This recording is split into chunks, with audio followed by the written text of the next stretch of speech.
Hi everybody, it's Honest John. At about 6 o'clock in the morning, California time, on 9/11, I was awake, but I hadn't gotten out of bed yet. I got a call from one of my best friends, and all he said was, "John, turn on the news." And then he hung up. I turned to CNN and saw the Twin Towers, one of them with a huge hole and smoke billowing out of it. I learned that an airplane had crashed into the tower.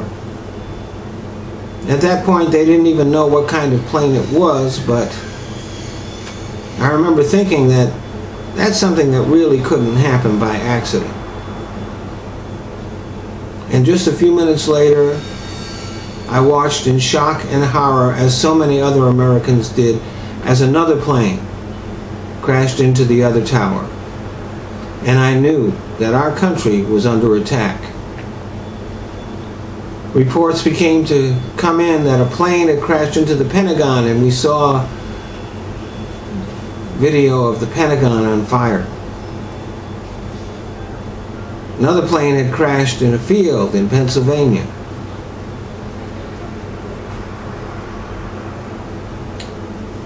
And I felt so many emotions: sorrow and rage, fear, and deep, deep sadness. And as the hours dragged on, we had no word from our president.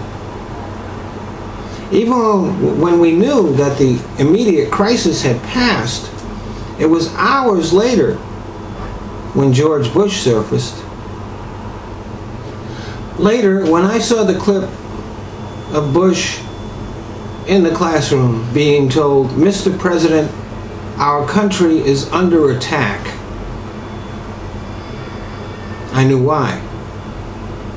One look at his face told you this was the wrong guy in the wrong place at the wrong time.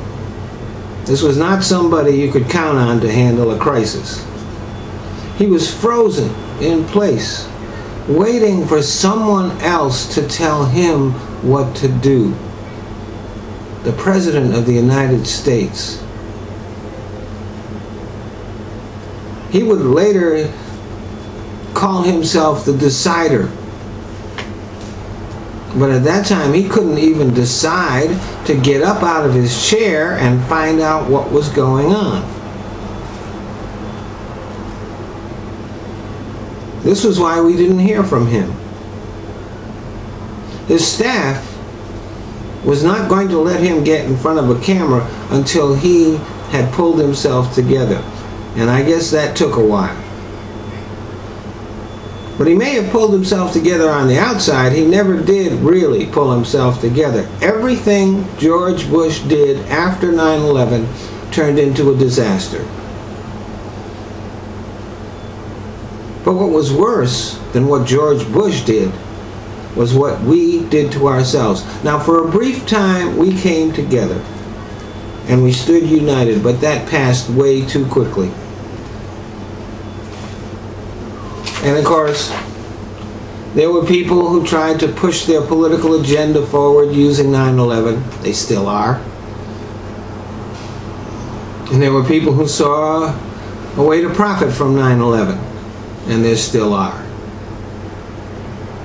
And we, the American citizens, were confused and frightened, and so we allowed every intrusion into our privacy that the government proposed. We allowed the passage of the Patriot Act without really knowing what was in it.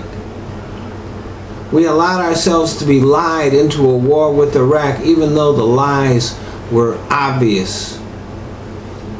When our leaders ordered torture, we didn't rise up in indignation. Some of us defended it. Real America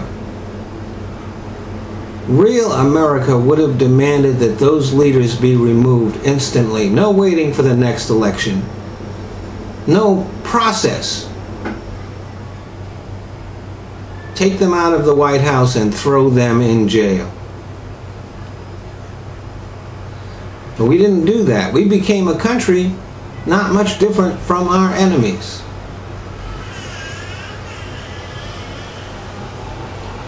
A few things have changed, but we still have not restored our soul. Yeah, we've harmed our enemies and made ourselves a little bit safer, but we didn't repair the damage that our enemies did. We made it worse.